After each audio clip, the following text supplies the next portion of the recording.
My royal sister and I were both negotiating marriage alliances with the Beastman tribes. In our past life, my elder sister chose first and wed the elegant serpent prince, while I was left to marry the coarse and unsightly wolf prince. But later, the beautiful serpent prince perished tragically struck by lightning during a failed shapeshifting attempt due to his frail constitution. My sister was reduced to a shared wife among the serpent princes, stripped of all dignity. Yet the wolf prince I chose seized destiny, transforming ahead of time into a majestic alpha, reborn as the rightful heir to the wolf throne. Thus I became the most revered woman of the wolfkin. The beast folk whisper how the wolf king treasures me. Why else would our children come in such swift succession? When I opened my eyes again, my elder sister and I had returned to the day of the marriage negotiations. This time, to everyone's surprise, she chose the hideously ugly wolf prince. She looked at me with smug satisfaction, her eyes brimming with ambition. That's when I realized my sister had been reborn just like me. This couldn't be more perfect. I lowered my head, feigning dejection to conceal the thrill and tremors within. As the princess of the Spirit Fox clan, I witnessed our defeat in the territorial war against the Orcish tribes. The emperor decreed that my elder sister and I would be sent as political brides to the orcs to preserve our clan's strength. Now in the Grand Hall, just as in our past life, our father bids us choose our future husbands. The holographic projector from the orc tribes clearly displayed the regal serpent prince and the grotesque wolf prince. Still lost in memories of my past life, my elder sister blurted out impatiently, "Father, I'll choose this fierce-looking wolf prince. Let's spare my sister from dealing with such terrifying beast folk," though her expression feigned concern. The glint in her eyes betrayed a predator's certainty. Seeing this, I knew, like me, my sister had been reborn. In our previous life, she'd chosen the serpent prince. That seemingly noble and powerful heir turned out to be physically frail, dying horribly during metamorphosis when lightning struck. My sister became a plaything for the remaining serpent princes, a fate worse than death. The wolf prince I married unexpectedly gained a divine opportunity. Transforming prematurely into a majestic alpha wolf and successfully ascending as the pack's leader, I was honored as the wolf queen, bearing 8 heirs in succession and enjoying unparalleled favor for a time. Thus in this lifetime, she defied expectations by choosing the very wolf prince she'd once despised. Hearing her wise and noble words, the emperor nodded approvingly before turning his gaze to me. My elder sister's constant bullying forced me to maintain a fragile facade in public. At this moment, I feigned indecisiveness, bowing my head to thank her for her generosity.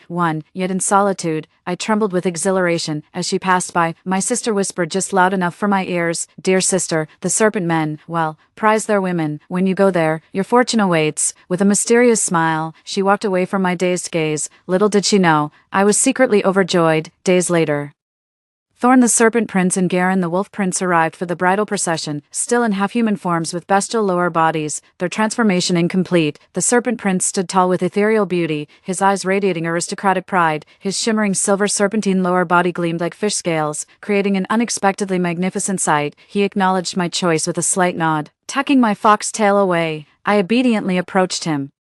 His eyes gleamed with approval as he unexpectedly reached out to stroke my fur. The gentle caress sent pleasurable shivers through every fiber of my being, making me instinctively narrow my eyes in contentment. Meanwhile, the wolf prince enthusiastically hoisted my elder sister onto his shoulders, howling with excitement. In my past life, his brutish behavior had startled me too, but my naturally docile nature unexpectedly won his favor. My sister turned ashen, barely swallowing a curse before forcing a grotesquely strained smile onto her face. The wolf prince carried her all the way to the carriage like that. The sight had me stifling laughter. Suddenly, the serpent prince's teasing voice came from above. "Little fox, what's so amusing? Don't tell me you want me to carry you too." His smile was as warm as sunlight melting winter frost, leaving me utterly spellbound. As I stood dazed, a silver streak flashed before my eyes, coiling around my waist with effortless grace before pulling me straight into his embrace. The chill of his body and the pounding of his heartbeat against me sent heat rushing to my cheeks. I instinctively buried my face in his chest as his deep chuckle vibrated through me, making my pulse race. How could my elder sister think the serpent prince was arrogant in her past life? Was she out of her mind?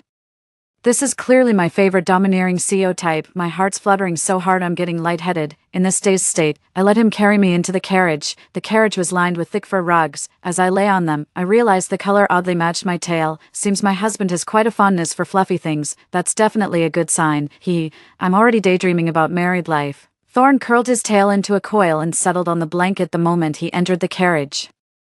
He seemed particularly sensitive to the cold, his body trembling slightly. Gazing at his serene, handsome face, I felt an inexplicable surge of tenderness. Slowly, I inched closer and wrapped him in my fur for warmth. We spirit foxes possess innate healing abilities. Simply by staying near us, other beast folk gradually regain spiritual energy and experience profound inner peace. True enough, Thorn completely relaxed. I could feel his entire body nestling against mine, and within moments, He'd fallen into a deep slumber, bored out of my mind. I started counting his serpentine scales for amusement, only to doze off mid-count. When I came to, I found our bodies tangled in an unmistakably intimate embrace. Flustered, I tried to pull away only to meet Thorn's smoldering gaze. I shrank back in alarm, and he drew a sharp breath before finally untangling himself from me. "Little vixen, you do well not to tempt me. I have no intention of touching you, yet." The implication behind his words couldn't have been clearer. Blushing like a ripe apple, I sat as far from him as possible. Seeing my pitiful expression, he chuckled softly and beckoned helplessly. "Come here. I'm not scolding you.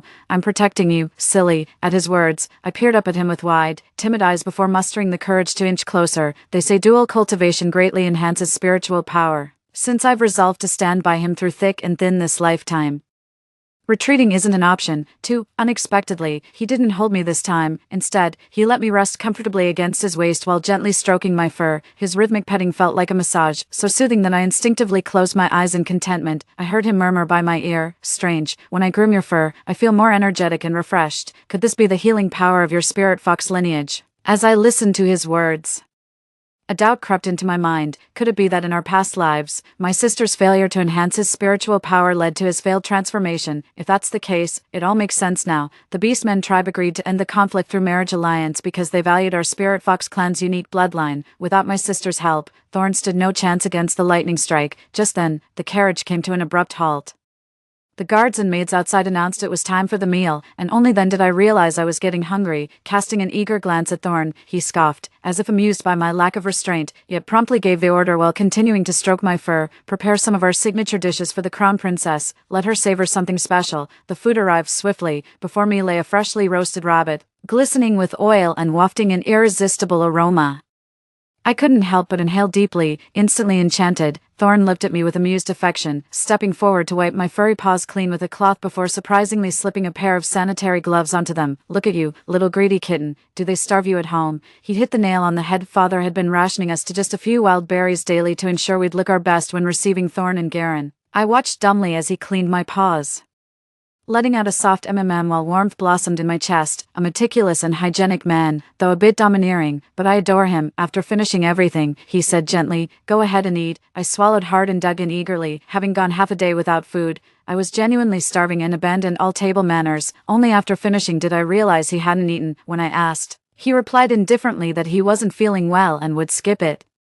The memory of him curled up in distress tugged at my heart, so I approached and enveloped him in my fox fur mantle, soft as a blanket. His body tensed momentarily, uncertain of my intentions, but soon he relaxed, yielding as I nestled against him in comfortable embrace. "You're my husband now, let me heal you." My voice, tinged with tenderness, whispered by his ear. He fell silent, yet I could sense something subtly shifting between us, and so I held him close, drifting into a peaceful sleep. Still some distance from the orc settlement, our carriage traveled alongside the crown princess's. The atmosphere around her carriage felt worlds apart from ours. Those strange noises kept coming, Garen and the princess's voices, making Thorn and me extremely uncomfortable. While the carriage was at rest, Thorn and I stepped out for fresh air. Then those odd sounds came from the princess's carriage again. I stole a glance at him and saw his ears turning an uncontrollable shade of red. But he immediately turned to me, his face flushed unnaturally, and feigned anger, saying, "Don't eavesdrop, you're too young for this." Watching his blustering act, I lowered my head to hide a smirk. Moments later, the princess was carried out over Garen's shoulder, apparently caught off guard by our presence. Thorn and I witnessed a fleeting blush cross her face, only for it to morph into inexplicable smugness when our eyes met. I steadied her discreetly, feigning naive bewilderment. After setting her down, Garen immediately left to hunt. Wolves must consume fresh prey before achieving their humanoid forms. Thorn whispered in my ear about where he was going, gave my head an affectionate pat, and left. My elder sister, who'd witnessed our intimacy, approached me with jealousy burning in her eyes. "You and the Serpent Prince seem quite close, yet there's still some distance between you, unlike me and the Wolf Prince." She trailed off as if embarrassed, cheeks flushing crimson while undisguised desire still smoldered in her gaze. She assumed I'd envy her early intimacy with the Wolf Prince, believing it would secure her status when she joined the werewolf clan. Little did she know an endless prison awaited her in the days to come. I smirked inwardly but maintained an innocent facade, offering sincere congratulations with wide-eyed sincerity. "How wonderful that you and the prince get along so well. May you soon be blessed with a royal heir." At my words, her cheeks flushed deeper, her eyes heavy with postcoital languor. With a sidelong glance, she retreated into the carriage. Seemed she couldn't be bothered with me anymore. Watching her retreating figure, memories came flooding back. Typical, she's still as arrogant as ever. Pride comes before a fall, as they say. The imperial princess was born into nobility. Her mother hailed from the White Feather clan, one of the 4 great families of the Spirit Fox tribe. Their favored status at court bred her haughty, self-important nature. My birth mother was merely a lowly palace maid who caught the emperor's drunken fancy one night, and thus I was conceived. The emperor was a notorious womanizer who forgot my mother the moment he left her bed. We lived in a cramped side courtyard, and I remember her perpetually leaning against the doorway, waiting in vain for that heartless man to glance her way again. She developed chronic ailments from childbirth and wasted away from constant melancholy. Within a few years she fell gravely ill, leaving me to care for her while scavenging for food. During the hardest times, we'd get only scraps of meat every other day. By age 5 I remained scrawny and sickly looking, with patchy hair that made me appear quite wretched. All the imperial princesses and princes bullied me, with the eldest princess being the worst. Her maternal family held such power that no one dared oppose her. These years, I've survived solely by playing the fool. I've long abandoned any hope or affection for that royal family. This political marriage is my farewell. 7 days later, we arrived within the borders of the Beastman tribes. The Orc tribe was formed through an alliance of multiple races, with its chieftain determined by a quadrennial combat tournament, a system renowned for its fairness. The current ruler is the Serpent King, Thorn's father, which grants Thorn higher status than even the Wolf Prince. No sooner had we alighted from the carriage than the honor guard arrived to greet us. Magnificently attired serpent clansmen stood tall and handsome in their human forms, flanking an exquisitely crafted golden carriage that shimmered with dazzling brilliance. My eyes lit up with joy as I looked at Thorn. He affectionately stroked my fur before coiling his tail around me, carrying me toward the carriage. In my past life when we visited the Beastkin tribe, my elder sister somehow had a falling out with Thorn. Neither would back down, so Thorn simply abandoned her and returned to the imperial capital alone. I never got the chance to witness such extravagant splendor. I didn't need to turn around to know my sister's face must be contorted with rage. The sound of her petulant argument with the Wolf Prince told me everything. Husband, why aren't our clansmen here to greet us? Look how comfortable their carriage is. As the elder sister, I can't believe my younger sister's entourage outshines mine. Garen's impatient roar cut through the air. Shut your mouth. I'm your man. You take what I give you without complaint. Who do you think you are, making demands? Spoiled brat. I'd seen that furious lip before. In my past life, I'd always been obedient, yet even so, I'd suffered plenty of his punishments. The pampered crown princess would never tolerate his temper. Those two are bound to clash constantly. Best of luck to her highness, I thought with mischievous amusement. Thorn's cool voice came from above me. Don't be nervous when meeting his majesty later. He may seem stern, but just stay close to me. My thoughts scattered as I met Thorn's gaze. Though his tone matched his icy demeanor, genuine concern shone in his eyes. I felt utterly blessed in this lifetime. Nodding involuntarily as I nestled deeper into his embrace, he chuckled softly. A quarter hour later, we entered the palace. The Serpent King exuded majesty, his features bearing striking resemblance to Thorn's. His eyes flickered with displeasure upon noticing my timid presence beside him. Seeing how Thorn shielded me, I swallowed my words in the end. The king merely bestowed some gold and jewels before dismissing us. As for my elder sister, she wasn't even granted an audience, like my past self. She had to wait outside the hall while Garen alone paid his brief respects to the Serpent King. My sister wore a puzzled expression for the first time as she watched Thorn and me together. In her past life, she'd been too busy throwing princess tantrums to ever properly interact with Thorn. In her memory, Thorn was cold and arrogant, showing no tenderness toward women, yet now, his natural protectiveness toward me made the princess wonder if fate had rewritten many things in this life. But she had crossed the point of no return, left with no choice but to follow the brutish Garen back to the Wolf clan, resentment simmering in her heart. The Serpent tribe's territory lay in the Green Mountains, hundreds of miles from the royal capital. After bidding farewell to the Serpent King, Thorn took me back to his own stronghold. The Emerald Mountains exuded tranquility, with a faint sweetness lingering in the forest air. I greedily inhaled the crisp atmosphere. My face glowing with rapture, Thorn approached quietly to keep me company. His hands gently stroked my fur from head to tail, and I sensed an ethereal energy flowing between us, making my body feel weightless. I nestled softly against Thorn's chest, wrapping my fuzzy paws around him. He didn't mind at all, merely letting out an amused chuckle above my head. That infuriating man, always so tsundere, but I love it. Two snake tribe maidens passed by, spotting us before giggling shyly behind their hands, their eyes brimming with kindness and warmth. I adore the climate here. The Spirit Foxlands are too arid for such sensations, and my past life among the valley-dwelling wolf tribe felt cramped and stifling. Nothing like this comfort. Coming here, it's like I've truly come alive. And so, I settled down in Green Mountain with Thorn. The Serpent clan members treated me with kindness. They lived in harmony, all working together to build their home.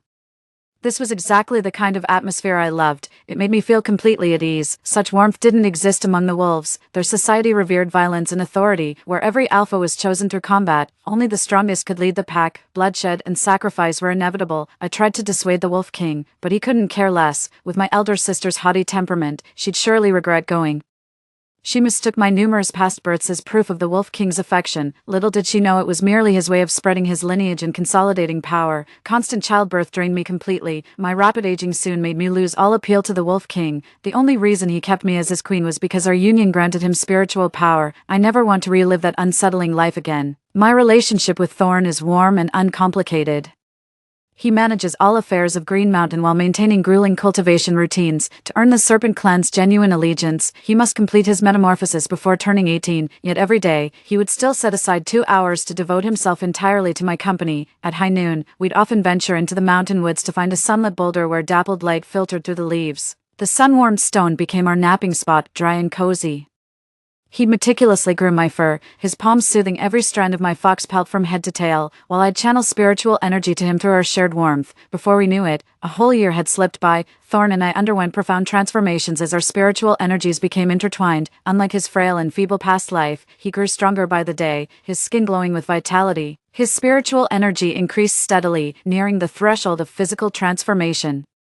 Meanwhile, Thorn pampered me into a rosy, delicate state. My fur grew silkier and more lustrous, radiating an ethereal aura, yet Thorn refused to consummate our union, insisting I was still too young to withstand the intense spiritual exchange. My dependence on him deepened. Each morning, I'd cling to him before letting him attend to official duties. He'd chuckle and call me his clingy little fox, but never pushed me away. The blissful days gradually blurred my memories and hatred. I'd nearly forgotten the spirit fox clansmen who tormented me in my past life, including my imperial sister, but an unforeseen incident shattered this tranquility. That morning, as Thorn and I finished breakfast, an urgent missive arrived from the royal city. His face paled upon reading it, and in his panic, he shattered a porcelain plate. The letter revealed the Serpent King was fatally poisoned, commanding Thorn to complete his metamorphosis within a month, for upon the king's death, the Beastkin tribes would elect a new leader, and unshaped shifters were barred from succession. When the time comes, the Serpent Clan, as the former ruling race, will face severe suppression, but if Thorn succeeds in his metamorphosis, he can assume the Serpent King's leadership until the next election. I watched Thorn with growing dread. His current spiritual energy is insufficient for transformation. If he forces it, he'll likely meet the same gruesome fate as in his past life. Yet as a son, he has no choice but to stake everything on this desperate attempt. My mind raced, considering every possible solution. Suddenly, inspiration struck. I grabbed Thorn's arm excitedly and said, "Darling, let's undergo the metamorphosis tribulation together. That way I can share the lightning strikes with you, and you won't be in danger." Thorn instinctively objected. "Absolutely not. You're too young. Forced metamorphosis would prevent you from achieving your ideal form." Putting on a pitiful face, I asked, "What if I end up transforming into some hideous creature? You wouldn't reject me then, would you?" He let out an exasperated laugh, ruffling my hair as he scolded. "What nonsense are you spouting? When have I ever looked down on you? Besides, you're not exactly a beauty queen right now either." I froze in disbelief before glaring at him indignantly. Only then did he realize his blunder, sticking out his tongue in a sheepish gesture before showering me with earnest apologies. Seeing this rare, childlike side of him eased the tension in my chest. Truth be told, I'd been terrified the news might crush his spirit completely. After my little outburst, he did regain some confidence, meeting my earnest gaze. He finally relented and agreed to my proposal. We immediately threw ourselves into preparations for the transformation ceremony. First, we selected the most spiritually charged peak in the Green Mountains as the site, and had the Serpent Elders erect the highest grade defensive formation currently available. Throughout the month, we intensified our cultivation, daily immersing ourselves in the mountain forests to absorb spiritual energy while maintaining a strict meditation regimen. On the eve of the transformation, Thorn and I sat in the courtyard beneath the full moon, listening to mountain winds rustle through the trees as the luminous orb watched over us in silent vigil. I nestled against Thorn, gently combing through the stray hairs at his temple with my claws. His chiseled profile looked exquisitely ethereal under the moonlight, radiating an otherworldly beauty. The uncertainty of tomorrow's life or death struggle sent a pang through my heart. It wasn't my own fate I mourned, but the precious moments I'd shared with Thorn. Since my mother's passing, I'd long stopped clinging to this world. This past year living among the Serpent Clan had been the happiest time I could remember. Overcome by sudden emotion, I acted on impulse, boldly leaning in to brush Thorn's cheek, startling him from his reverie. A blush instantly spread across his face as he gazed at me helplessly, his words stumbling into incoherence. You, burying my burning face in his chest. I murmured shyly, "Husband, we've been married so long, yet never, if something happens tomorrow, I might never get this chance again. The moonlight is so beautiful tonight, let me give myself to you, please." I waited in bashful silence for his answer. Just as I feared rejection, he suddenly swept me into his arms and carried me toward the bed. At that moment, the breeze brushed against my cheek with a tingling sensation that traveled all the way from my skin to my heart, yet for an entire year. We fell asleep in each other's arms every night. Thorn had restrained himself for my sake all that time. That night, he finally stopped holding back. The next morning, I woke to the dawn light and reached for the space beside me, only to find it empty. I got out of bed to look for Thorn, completely unaware of the change in myself. He was practicing his morning meditation in the courtyard. When I opened the door, I saw him bathed in the soft glow of dawn, his body radiating a translucent pearlescence more dazzling than ever. His cheeks were flushed, and he seemed enveloped in a luminous aura. I stood there transfixed until his voice calling my name snapped me out of my daze. His eyes lit up with wonder when he saw me, murmuring, "Little fox, you're breathtaking today. Your fur, it's turned pink." I finally looked down at myself and let out a joyful roar. This was my absolute favorite color. Thorn gazed at me adoringly as he approached, asking, "Ready, my beautiful princess?" My eyes sparkled as I nodded eagerly, already imagining my transformed appearance. He flashed that same radiant smile, just like the first time he'd ever smiled at me. When Thorn and I arrived at Spirit Peak, the Serpent Elders and their kin were already waiting for us. Their eyes held concern and anticipation, yet also the resolve of those prepared to die. The Beast King guarding the formation faced the same mortal peril as us. But today we shared both purpose and conviction. I clenched my fist, steeling myself. Thorn guided me into the formation circle, coiling his body at the focal point while I sat encircling him, our hands clasped tightly as our bodies formed a shared energy field. The clan members assumed their designated positions with practiced precision. Within moments, we slipped into deep meditation as naturally as our daily cultivation rituals. Consciousness gradually settled as vital currents flowed through my meridians. A growing warmth spread through my body while my senses sharpened acutely. Even our synchronized breathing became distinctly audible. Moments later, I sensed foreign energies swirling around me, crashing through my body before seamlessly merging with my own essence. This spiritual exchange lasted a quarter hour until distant thunder rumbled across the heavens, its primordial roar vibrating through our trembling bodies. Thorn squeezed my hand tightly, seeking to shoulder more of the lightning's wrath for me. I returned his grasp and whispered softly, "My love, we shall prevail. You mustn't lose heart." The moment I finished speaking, a crushing force descended from the sky. My body instantly became paralyzed as the air around us congealed. The rumbling grew steadily louder until a thunderclap exploded directly above our heads. My ears went deaf instantly, as if all my senses had been stripped away.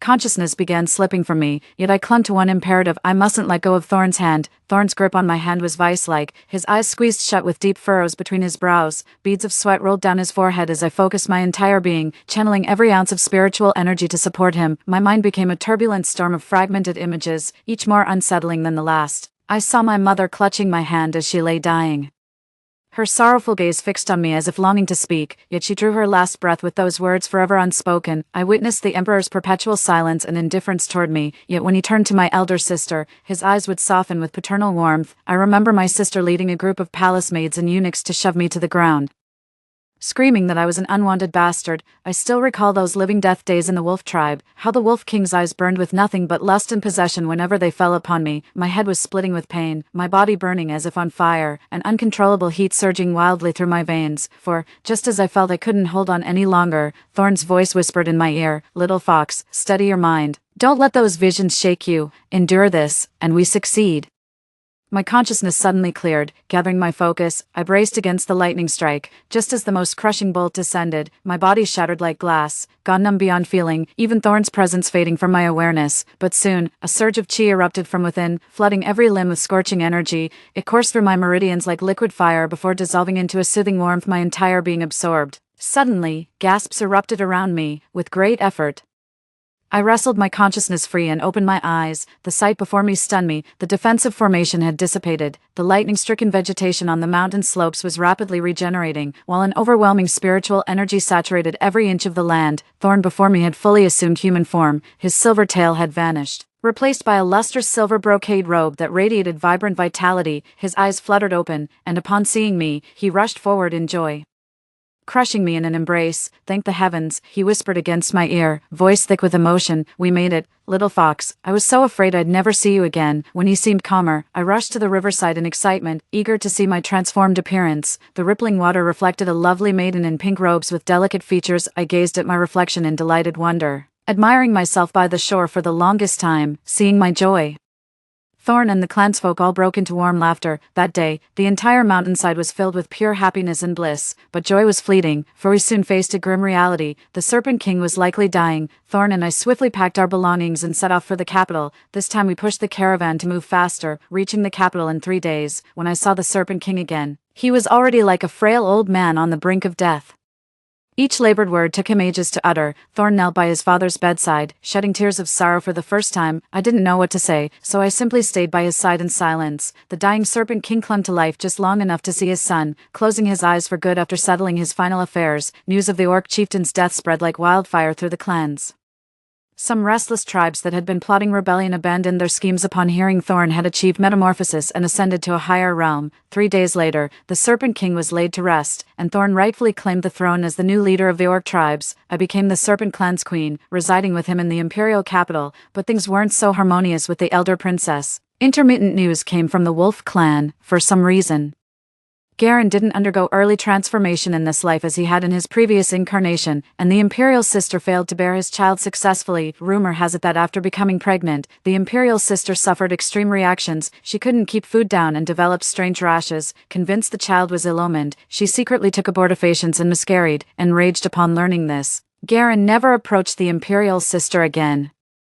Instead favoring concubines from other wolf clans, the Imperial sister should have used the Spirit Fox clan's innate calming powers to assist Garen's early transformation, but their estrangement prevented his successful metamorphosis. Accustomed to the primal ferocity of her wolf-blooded nature, the princess grew estranged from her husband. Lust took root in her heart, leading to illicit trysts with her personal guards. When Garen discovered this betrayal, his disgust knew no bounds. He imprisoned the princess with her lover, forcing them to couple endlessly without contraceptives. The princess died in childbirth after bearing several children in succession, though all this came to pass many years hence. By then, I already had my own child, and our little family of 3 lived in perfect harmony, leaving all past grievances behind. Thorn and I raised 6 children together, 5 sons and just 1 precious daughter. Thorn often said our daughter took after me most. Claiming I'd been just as charming and vivacious in my youth, he adored sewing countless pretty dresses for her, and watching our little girl twirl beneath the trees fulfilled his fondest wish. All my sons grew up healthy, wise, upright, and kind-hearted. The eldest was crowned heir to the Serpent clan at age 10, while the other 4 each developed remarkable talents. The second excelled in martial arts, the third in arcane arts, and the fourth in magical artifacts. I've grown increasingly indolent over time, while Thorn has become quite the chatterbox, a far cry from his aloof demeanor in younger days. He's always whispering reminders in my ear. Ever since arranging marriages for our sons, I've developed this peculiar forgetfulness. Important matters slip my mind the moment I think of them. Thorn summoned a renowned witch doctor who diagnosed me. The lightning tribulation years ago damaged my spiritual core, causing me to age faster than ordinary folk. Hearing this didn't upset me much, but Thorn's eyes turned red. He gripped my hand tightly, as if afraid I'd vanish the next second. Why does he get sillier with age? Foxes have 9 lives, lose 1, still got 8 to go. But at that thought, I suddenly realized I'd forgotten something crucial. When a fox spirit bears children, she loses her 9 lives. They're divided among her offspring. Thorn sobbed like a child against my chest, and all I could do was stroke his back over and over. The shaman said I had but a year left to live. The end. Story 2. My junior sister and I simultaneously chose to form spirit beast contracts. My black serpent successfully ascended into a dragon, making me the first cultivator in our sect to possess a draconic spirit companion, but her white fox spirit beast perished during the metamorphosis stage, and though her cultivation remained incomplete, inner demons took root. When I tried helping her overcome these demons, she ambushed me, running me through with her sword. Reborn at the Covenant ceremony, my junior sister rushed to claim the Black Serpent as her spirit beast. I congratulated her on her discerning choice. This lifetime, it's her turn to become the Serpent's cultivation blood bag. Nor, Storm, step forward. My chest tightened painfully when I heard my name called. Nearly making me stumble, Storm steadied me with a grin, saying, "The spirit beast selections got you so excited you're tripping." Senior sister, I wrenched my arm from Storm's grasp. This was the very hand that had killed me. Whirling around, I found myself standing in our sex training grounds. The sight of 2 figures, one dark, one light, confirmed it. I'd been reborn during the bonding ceremony. Our master instructed Storm and me to choose spirit beasts for bonding. One was an unremarkable black serpent, the other a wounded white fox. In our past life, Storm believed the injured fox would at least become more majestic than the black snake, which could only evolve into a mere water serpent at best. So Storm claimed the fox, leaving me to bond with the leftover black snake, unexpectedly. The fox's wounds never healed, it died shortly after. Meanwhile, my black serpent cultivated at an astonishing pace, transforming into a rare obsidian dragon, making me the first disciple in our sect to form a pact with dragonkind. Storm, unwilling to accept defeat, sought other spirit beasts, yet after her first companion's gruesome death, weaker creatures feared bonding with her, while her limited power barred access to worthy stronger ones. Without a spirit beast's guidance and driven by reckless ambition, Storm's cultivation backfired, plunging her into demonic chi deviation. When our master sent me to purge her inner demons, Storm ambushed and murdered me instead. Senior sister, how could one wrong choice lead to such vastly different fates for us? I refused to accept this, still lost in memories of my past life. Storm spoke first. Master, this disciple wishes to form a spirit contract with that black serpent. I looked up at Storm, who flashed me a triumphant smirk and whispered, Senior sister, this time I've seized the advantage. So she'd been reborn too. I feigned ignorance and congratulated her on finding a spirit beast that caught her fancy. The black serpent Cyrus lay limp in Storm's palms, looking utterly exhausted. In our past life, it was precisely this feeble appearance that made Storm misjudge him. Before my death in the previous life, I only saw Cyrus descending amidst howling storms, though I never witnessed what followed, given his vicious nature.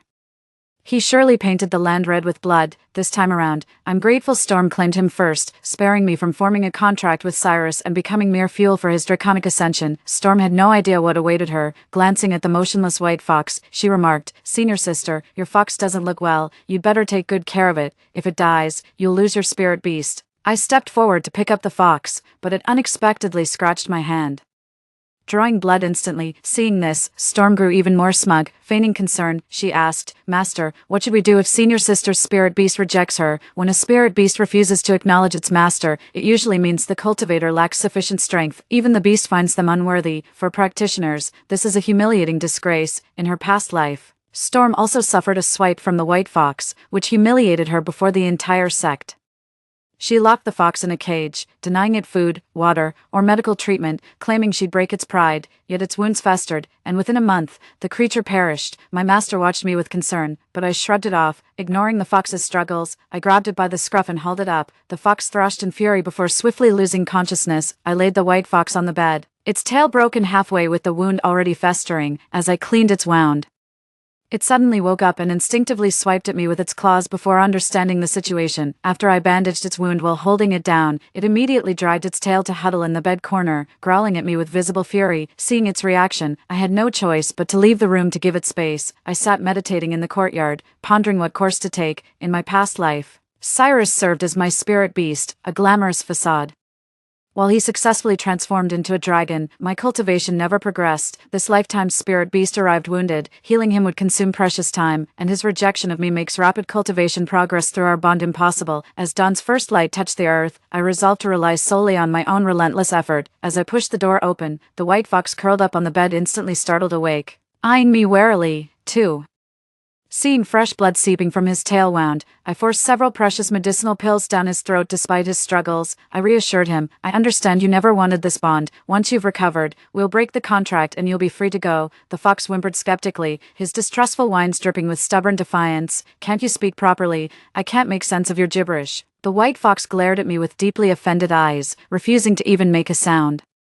Storm was also there when I went to see my master. I noticed the tall, expressionless man beside her. Cyrus had already completed his transformation. He gave me a fleeting glance, his eyes cold and distant. I kept telling myself, he doesn't remember me, he's no longer my spirit beast, and he can't hurt me anymore. The master and fellow disciples praised Storm's prowess, saying his bond with Cyrus was a match made in heaven. Beaming with pride, Storm nestled against Cyrus and taunted, Senior sister, my spirit beast has mastered transformation. Where's your white fox? Don't tell me it failed its metamorphosis, or worse, that you carelessly let it die first. The master reassured me, your spirit beast may be injured now, but once healed, it'll surely aid your cultivation. A slight delay in progress means nothing, I said to my master. Disciple wishes to study the Heart Sutra. My declaration shocked everyone. My master, Storm, even Cyrus, Cultivating the Heart Sutra requires no spirit beast assistance, but the process is grueling and time-consuming. Practitioners with spirit beasts would never choose this method. I explained to my master that the white fox's injuries were severe. It couldn't aid my cultivation for at least a year or two. Proud and willful even while wounded, it had scratched me. Once healed, it would never submit willingly. Perhaps I should face reality sooner, cultivate the Heart Sutra alone,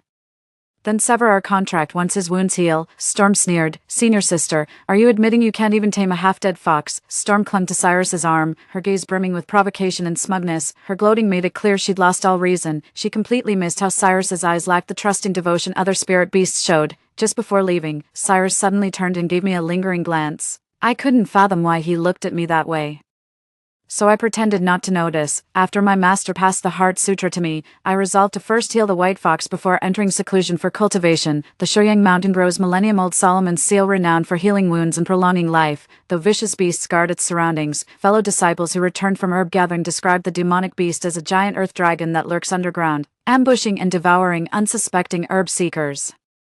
Though it sounded perilous, I took heart knowing my peers had returned safely with the herbs. Surely I could do the same. The white fox resisted joining my quest, thrashing violently until I swaddled its flailing limbs in my robe and carried it onward. Immobilized, the fox glared at me with utter indignation. Just as I successfully found the Solomon's seal on Shoyang Mountain, the demon beast appeared right on cue. After dodging several attacks, I finally realized the beast wasn't targeting me. Its true prey was the white fox cradled in my arms. 3. Remembering how previous herb gatherers returned unharmed while their spirit beasts all perished here, the truth struck me: these monsters feast on magical creatures, not humans. Looking down at the fox's tightly shut eyes, I understood his violent reaction when hearing our destination. He thought I was using him as bait. I tightened my embrace around the white fox and whispered, I won't feed you to that demon beast. The fox regarded me with wary suspicion. The ravenous demon beast grew increasingly frenzied in its attacks, coiling around me in an attempt to swallow us both, until my blade pierced through its palate into its skull. As the creature collapsed with a thunderous crash, I flung the fox from my arms, only to be pinned beneath the monster's lifeless bulk. The demonic beast weighed a ton, crushing me beneath it.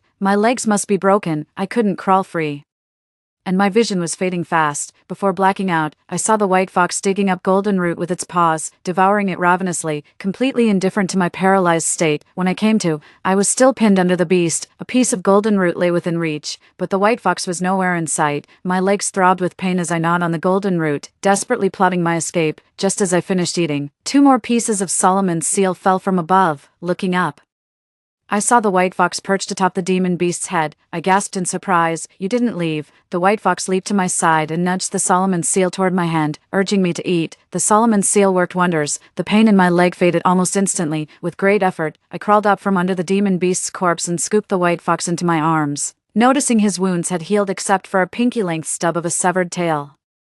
I couldn't resist reaching out to touch it, wondering if the tail would ever regrow. The fox startled upright, ears flattened against its head as it stared at me with an indecipherable noise. Only then did I realize I'd accidentally touched his rear, and immediately began apologizing profusely. After returning to the sect, I visited Mount Shoyang to gather herbs.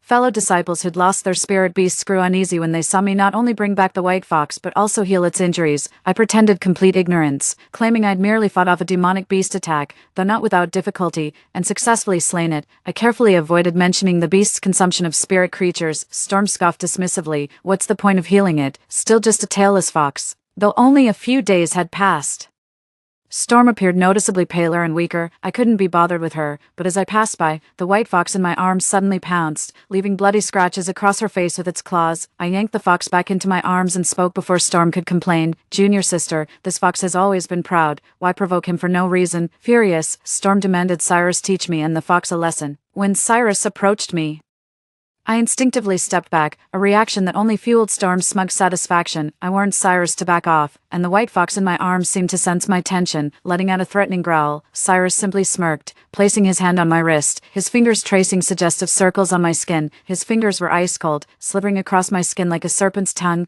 Shuddering, I tried to wrench free, but he held firm until Storm intervened, pulling Cyrus away while demanding sharply, "What the hell are you doing?" Cyrus stared at me like a snake eyeing its prey. Senior sister's skills are profound. I wonder when I might have the honor of sparring with you. As Storm dragged Cyrus away, she shot me a glare over her shoulder, a silent warning not to compete with her for Cyrus's attention. While I was still staring at Cyrus's retreating figure, my arm was suddenly nudged. Looking down, I saw the white fox squinting up at me.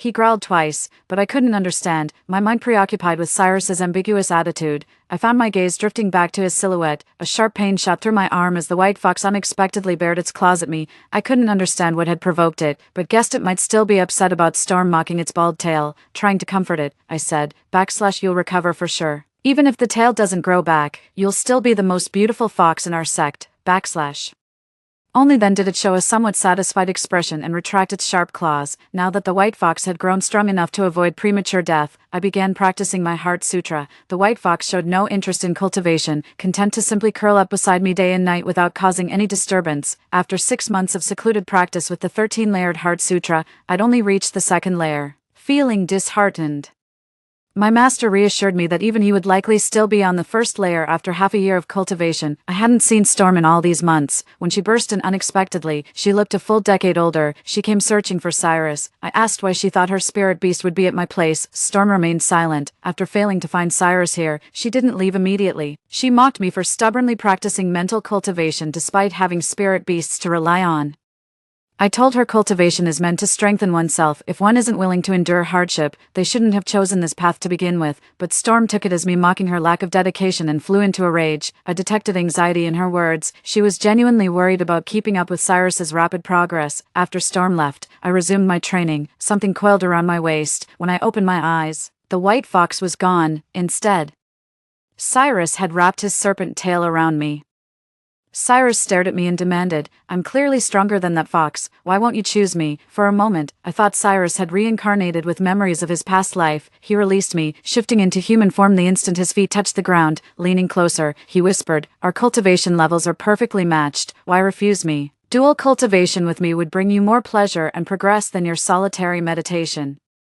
It dawned on me then, Cyrus retained no past life memories. He sought me out solely to exploit my power for his own advancement. Flashes of those dreadful memories from my past life surfaced, and I hastily pushed him away, mistaking my reaction for shyness. Cyrus pressed on with his honeyed words, "That useless fox is nothing compared to me. Soon I'll become the one and only obsidian dragon across all realms. You've already formed a spiritual pact with my junior sister, whatever form you take. You'll always be her bonded beast. That has nothing to do with me." Cyrus chuckled. "Your junior sister has mediocre talent and slacks off in cultivation, always clinging to me instead. She's utterly unworthy. In this entire sect, you're the only one fit to stand by my side." His words about Storm were true, but truth often stings. My gaze shifted to the doorway where Storm had unexpectedly returned. Her face was deathly pale, with reddish bite marks visible on her neck. In our past life, Cyrus forced me to cultivate relentlessly for his draconic ascension, then deceived me into dual cultivation to drain my power. Now he's doing the same to Storm. Though Storm clearly heard Cyrus' words, she didn't blame him, instead accusing me of seducing her spirit beast. 5. Her commotion drew a crowd of fellow disciples. "Senior sister, back when we were choosing spirit beasts, you rejected Cyrus for being just a little black snake. Now that I've finally helped him achieve human form through great effort, you come to steal him away. How utterly shameless." Seeing Cyrus in my chamber late at night while Storm wept pitifully, all the disciples condemned my misconduct. Tongue-tied with no defense, I watched as Cyrus, the instigator of this whole affair, remained utterly unperturbed, even suggesting, "Since everyone already thinks this way, why don't we just go with the flow and form our cultivation pact?" Cyrus's words were cut short by a clear, aristocratic male voice. "Wait." The blue-robed youth pushed past his fellow disciples blocking the doorway and stepped before me. I studied the handsome man before me with puzzlement, his expressive eyes bright and alert. Feeling an odd sense of familiarity, Storm demanded, "Who are you? Why are you at our sect?" The man shot her a glance. "Want me to claw your face to shreds again?" That disdainful look, that mocking tone, I knew exactly who he was in an instant. Storm covered her face. "You're that fox. You actually mastered human form." The white fox introduced himself as Griffin, eyeing Cyrus up and down. "Sneaking in to steal someone's lover at midnight. How shameless. Nur told me I'm the most handsome fox in our entire sect. With me around, she'd never look your way." Cyrus scoffed. "You're the only spirit beast fox in their whole sect. I wonder who you're comparing yourself to when you claim to be the most handsome." Griffin shot me a glance, and I felt a pang of guilt. I'd just been saying whatever would please him in the moment, though we hardly had any chemistry. Even I knew better than to undermine Griffin at a time like this. I told Cyrus, "To me, he's the most handsome. We've no interest in comparing with others, but matching up against you, that's child's play." Griffin's expression softened with smug satisfaction as he glared at Cyrus. Hear that? Nora and I are doing just fine. Stop meddling. I was only gone for a moment, and here you are trying to steal her away. The senior disciples finally caught on. Junior sister, the spirit beast belongs to you. Keep him in check. Sneaking into our senior sister's chamber in the dead of night. This is outrageous. Storm glanced guiltily at Cyrus. Her every move was clearly under his complete control. Cyrus shifted his gaze from Griffin to me and muttered, wasting your cultivation to help such trash achieve transformation and form a bond. What a disgrace. Only Griffin, and I heard his words. Griffin was so furious he nearly threw a punch, but I stopped him. After Cyrus and Storm left, the rest of our sect brothers dispersed as well. Griffin remained seething with anger and warned me never to speak to Cyrus again, better yet, not even look his way. I gave a nonchalant nod when Griffin suddenly leaned in, whispering, if dual cultivation could enhance your powers, I wouldn't mind making the sacrifice. No sooner had I kicked Cyrus out than Griffin pulled the same stunt. My face darkened instantly as I shoved him out without hearing his excuses. Locked outside, Griffin whined pitifully. I was just joking. Lenore, open the door already, ignoring him. I listened to his muffled pleas until the corridor finally fell silent. The next morning, I found Griffin in his true form lying at my doorstep. Though he could shapeshift into human form, his tail remained bare and patchy. Noticing my gaze fixed on his tail, Griffin immediately leaned against the doorframe to block my view. It'll grow back soon, he muttered with visible embarrassment. After a pause, he added, once my tail fully recovers, my true form will definitely look more majestic than your junior sister's dingy little snake. I couldn't fathom why he'd developed this rivalry with Cyrus, but paid it no mind. Instead, I simply told him I'd be entering seclusion for cultivation training. Griffin asked what he should do, so I told him to go wherever he pleased and do as he wished. 6. I borrowed my master's cave for secluded cultivation, planning to stay at least a year or two, but was summoned back after barely 2 months. With a grave expression, my master informed me Griffin had committed a terrible offense. His newly accepted female disciple was found brutally murdered in the mountains, and the entire sect believes Griffin to be the killer. Before meeting Griffin, I first went to examine the deceased. Her body bore several rope-like bruise marks, with only small puncture wounds on the neck and wrists but no other visible injuries. My master said sorrowfully, this was the new disciple I took in during your seclusion, brilliant and full of promise. Who could have foreseen such a tragedy? Griffin was confined in a cramped cage, too small to assume human form, his once snow-white fur now filthy and matted. The moment he saw me, he let out a pitiful whimper. Nor, I didn't kill anyone. She was already dead when I found her. I didn't even know her. Why would I kill her? Before I could speak, Storm snapped at him. You murdered our junior sister to steal her cultivation, and now you dare deny it, as a spirit beast. You've advanced so quickly without training under our senior sister, you must have resorted to dark arts. Storm then pointed behind Griffin. His once severed tail had miraculously regrown into a full, fluffy tail in such a short time. Griffin tucked his tail beneath him, pleading with puppy-dog eyes for me to believe him. I'm your spirit beast, he whimpered. I'd never lie to you. Seeing his pitiful look, I couldn't help but reach out and pat his head. Griffin immediately nuzzled against my hand like an affectionate pet. My master interrupted. This spirit beast refused to acknowledge any master before and never trained with you, forcing you to start practicing the Heart Sutra. Now this fawning behavior is just to manipulate your sympathy. After my master spoke, I felt Griffin tense up beneath my hand. Just as I was about to defend him, Storm spoke up. Cyrus saw him right beside junior sister's corpse. Of all the spirit beasts in our sect, he's the only one who's been separated from you without supervision. If he didn't kill her, who did? All the evidence seems to point to Griffin, but right now I suspect someone else more. I turned to the silent Cyrus and asked, so you only saw Griffin near the body, but didn't actually witness the murder? If you'd found the corpse before him, couldn't Griffin just as easily accuse you? Cyrus narrowed his eyes at me, while Storm stepped forward in his defense. Senior sister, your spirit beast clearly killed Master's new disciple. Why are you dragging everyone else into this? Seeing them about to leave, I grabbed Cyrus by the arm. As a witness, you're not going anywhere. Cyrus didn't shake off my hand, but Storm shouted instead, Senior sister, are you trying to shield your own spirit beast, or steal mine? Griffin raised his eyes at the words, his glare ambiguous, whether directed at me or Cyrus. I kept my grip on Cyrus, sensing a bizarre energy coursing through him. Storm's accusation fit perfectly. Such rapid cultivation could only mean forbidden methods. Releasing Cyrus, I addressed our master. Griffin is my spirit beast, my responsibility. Entrust him to me, and I swear justice for our fallen junior sister. After everyone left, I turned to Griffin and saw him burying his head between his front paws. I reassured him, I know you're not the killer. I'll find a way to clear your name. He lifted his head and demanded, why are you practicing the Heart Sutra? That's for cultivators without spirit beasts. Do you think I'm not good enough to assist your training? Here he was, facing life or death accusations, yet fretting over such trivial matters. I explained, when you scratched me during the bonding ritual, I understood you didn't want this. I told you, once you're healed, we can dissolve the contract and you're free to leave. If we're ending this eventually, what's wrong with me practicing the Heart Sutra in advance? Griffin actually got angry at this. You'd abandon me over one scratch. If you planned to discard me all along, why risk injury hunting demons for my medicine? Linor, you're putting words in my mouth. I never mentioned dissolving the contract. Or is this about your junior sister's black serpent? His temper flared as he spoke, tail bristling while shooing me away without hearing my side. Though Griffin's furious with me, I still need to find a way to save him, while surveilling Storm and Cyrus. I dared not get too close to their chamber.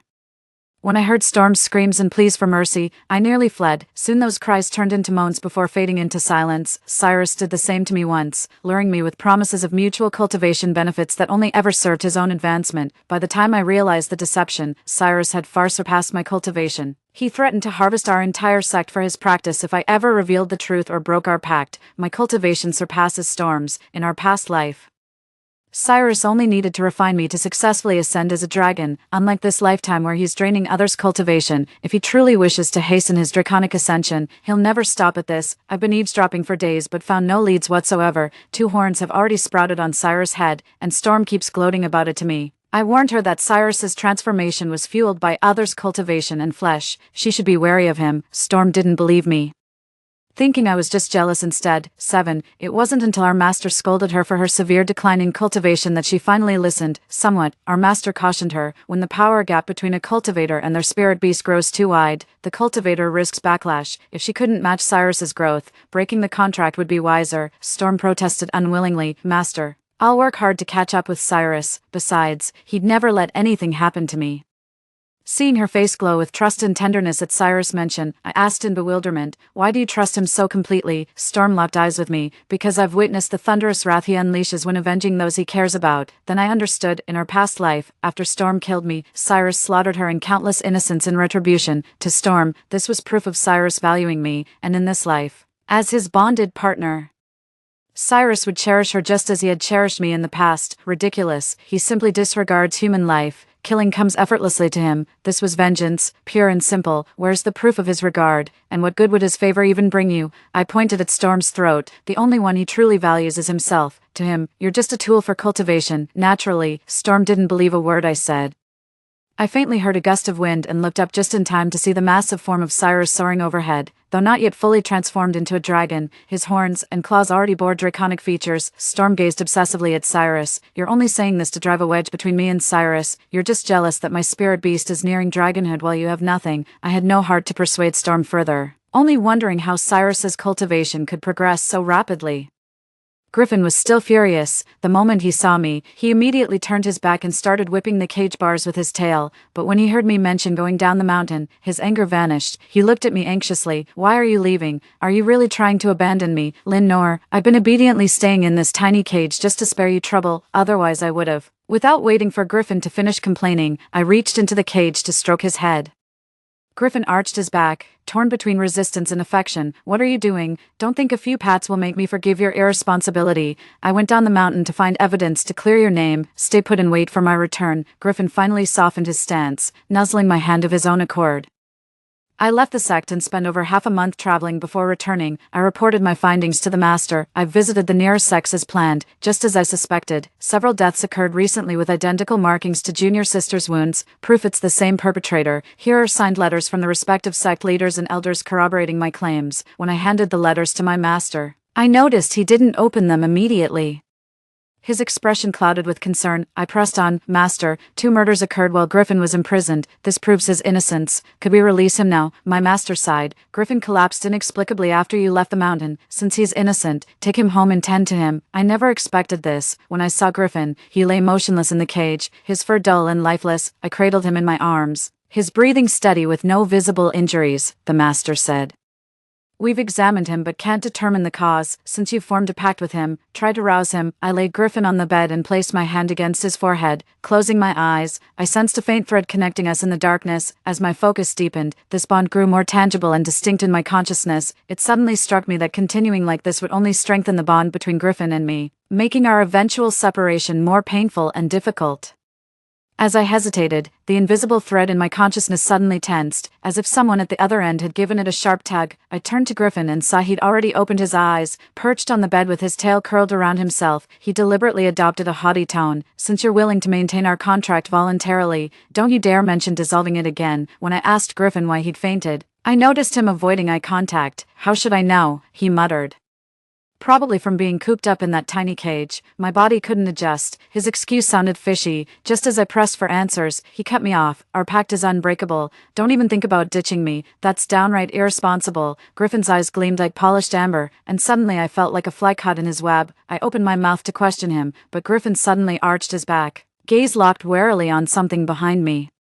I turned around just as a plume of black smoke came rushing toward me. As I collapsed, all I saw was Griffin leaping in front of me, morphing into human form midair to catch me before we hit the ground. When I came to, the first person I saw was Storm, of all people. Her eyes were vacant, cheeks sunken, hair brittle. The exposed skin showed massive bruises in varying shades. I barely recognized her. To my surprise, Storm looked genuinely delighted when she saw me wake. She grabbed my hand urgently and pleaded, "Senior sister, I'll give Cyrus back to you. Will you form a cultivation pact with him?" I shook off Storm's hand. "Have you lost your mind?" Before Storm could explain, she caught sight of Cyrus approaching. Panic flashed across her face as she stammered, "I am still persuading senior sister. She'll definitely agree." Useless. Cyrus's gaze softened with patient tenderness when he looked at me. The moment I heard him call my name in that familiar deep voice, I knew. "Cyrus, I'll never form a pact with you again." He seized my hand and pulled me back to him. "You've returned too, haven't you?" I remember everything now. Cyrus claimed he'd avenged me by killing Storm in our past life, yet here he was, wanting to renew our bond. We're the perfect match. Both Storm and that fox are far too weak. Had Storm not beaten us to it this time, we'd have already formed our bond. And I'd have ascended as a dragon by now. I won't let Cyrus use me as a tool again. He's still trying to avoid an outright confrontation, desperately clinging to that gentle, forgiving facade. Storm, however, grew desperate, dragging Griffin out in that obsidian cage and outright threatening me to break our current pact and bond with Cyrus instead, or he'd kill Griffin. Griffin's fur was matted with blood, utterly battered. Only the faint rise and fall of his breathing proved he still clung to life. Once Griffin dies, Cyrus can forcibly bind with me against my will. Whether I refuse or agree won't change the outcome of Cyrus forcing me. The only difference is whether Griffin's life gets spared. I consented. Closing my eyes, I found a slender thread within the mental realm where consciousness meets void, the very tether binding Griffin and me. I'd long prepared to sever our bond, yet now I couldn't bring myself to cut it. When my fingers touched that thread, it seemed to sense my intention vibrating like a lute string with a tremor that sent instant pain through my skull. Storm pinned me down, hissing, "This is your fault, senior sister. Had you explained the bonding ritual properly, I'd never have taken Cyrus from you." "Storm, you're blaming others for your own mistakes. 2 lifetimes wasted and you've learned nothing." Griffin awoke with a pained gasp from his unconscious state, realizing my actions. He cried out in desperate alarm, "Lenore, you're trying to abandon me again." Griffin thrashed desperately in the cage. Just as my pain became unbearable, an impatient Cyrus choked my neck with one hand while pressing the other against my forehead. A spectral hand materialized in my consciousness and severed the connection with a single tug. The headache vanished instantly, leaving only a hollow void behind. Simultaneously, I heard what sounded like bones snapping. I turned to face Griffin. His golden eyes locked intensely on me. His body began swelling inside the cage, bursting the iron bars apart as shattered fragments shot outward like arrows. Cyrus grabbed my shoulder and leaped from the room just as the entire house collapsed in an instant. Through the swirling dust, a white blur lashed towards Cyrus. As Cyrus dodged away, the shadow coiled around my waist and dragged me back into the swirling dust. I landed softly on the ground, hearing Storm's moans. She lay nearby with a dark steel shard embedded in her abdomen. Storm begged for my help. "Senior sister, I was wrong. I shouldn't have competed with you for Cyrus. Please save me." Her plea was cut short as terror flashed across her face. Following her gaze upward, I saw a pair of enormous golden eyes gleaming through the white void. Griffin's colossal form, larger than any house, loomed over me as 9 magnificent tails swirled behind him.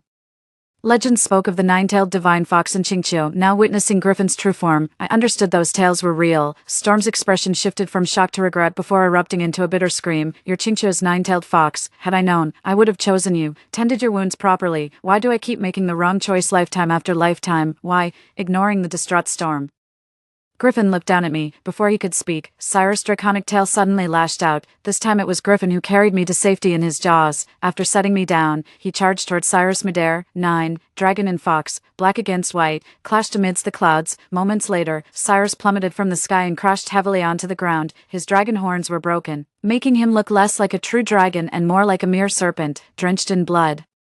Cyrus swept his gaze around before skimming low across the ground toward Storm, his fangs catching her garment as he flung her upward. Storm barely had time to let out a shriek before Cyrus swallowed her whole. Even after devouring Storm, Cyrus remained unsatisfied, his eyes locked onto me. Noor, you sacrificed much to help me ascend as a dragon in your past life, aid me once more in this life, and I shall never forget you. I wouldn't trade my life for his lingering thoughts.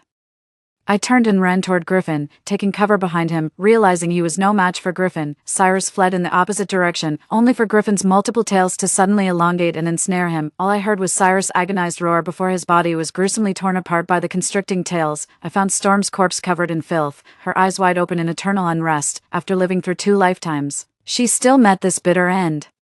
Griffin flicked blood off his tail with a proud expression, as if waiting for me to speak. Seeing my master arrive with fellow disciples, I told him, your transformation succeeded and the contract is void. You're free now. Griffin stared at me with unspoken words, then let out a resounding cry before soaring into the clouds and vanishing from sight. After my superficial wounds healed, my master instructed me to choose a new spirit beast for bonding. He repeatedly assured me that this time, he'd help me select a powerful yet gentle-tempered spirit companion. On the bonding ceremony day, besides me, the newly enrolled junior disciples would also choose their spirit beasts. As the senior disciple, my master granted me first selection rights. My gaze swept past the spirit cats and cranes before settling on a small white pup, his round, hopeful eyes locked onto mine, silently willing me to choose him. The master said, Noor, fate seems to have brought you in this white hound together, why not take him? After a moment's thought, I pointed to a molting songbird beside the pup. Master, I'd rather have this poor lark, she's injured and looks so pitiful. I noticed the puppy first lift startled, then turned to growl at my master. After a brief pause, my master immediately said, haven't you always favored fluffy spirit beasts? When did your preferences change?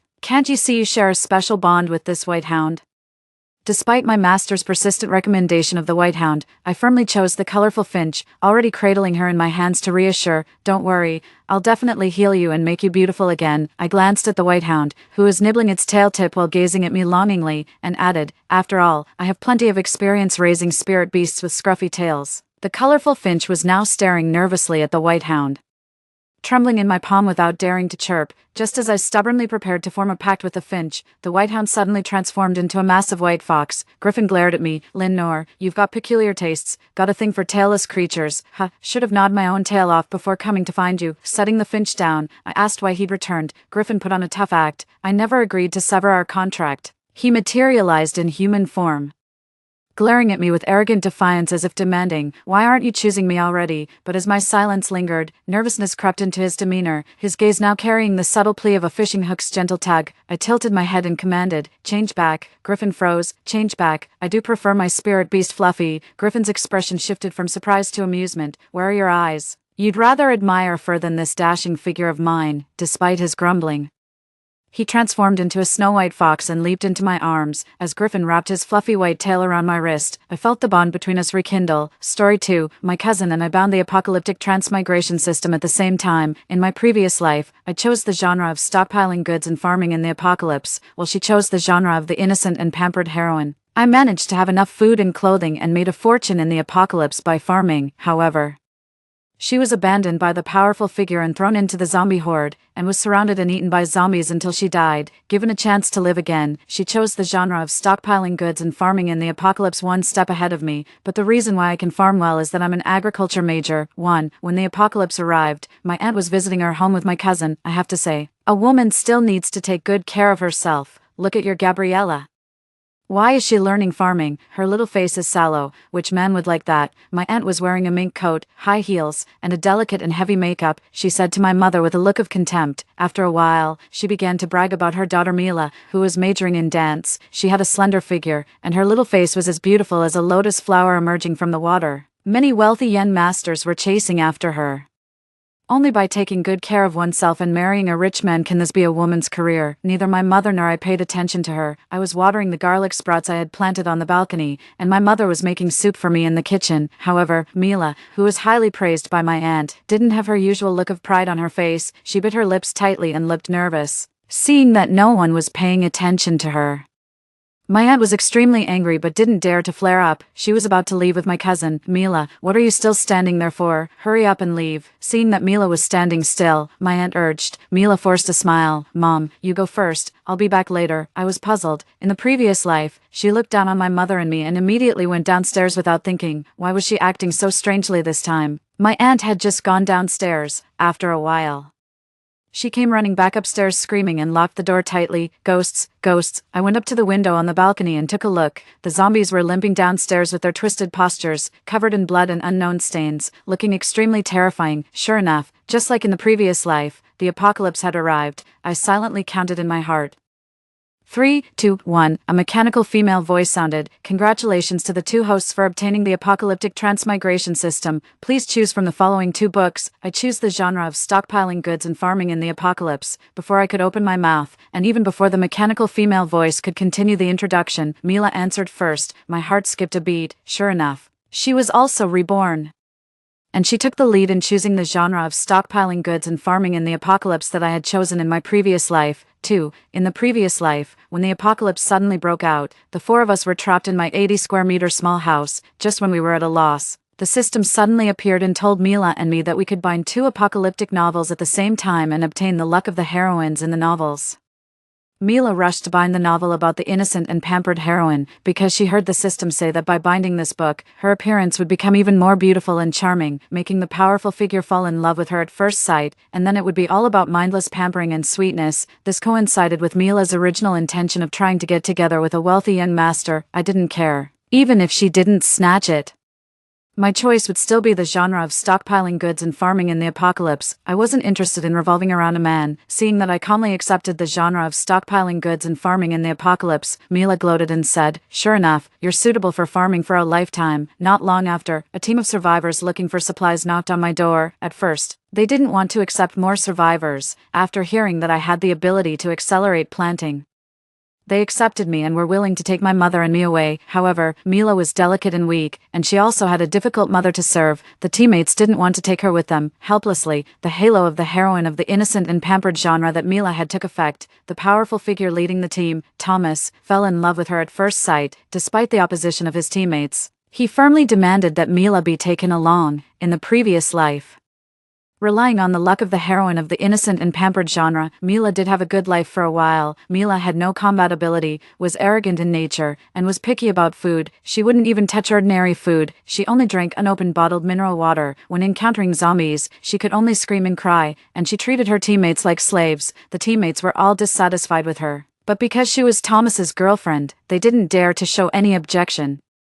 Although Thomas doted on Mila, he wasn't mindlessly doting. Before long, he asked Mila to pick up a knife and start killing low-level zombies on the grounds that she should have the ability to protect herself. To be honest, Thomas was considerate enough. Instead of making Mila face powerful zombies from the beginning like others, he first asked her to exercise her body and then try to kill the zombies that he had cut off their limbs and had no mobility. It was a step-by-step process.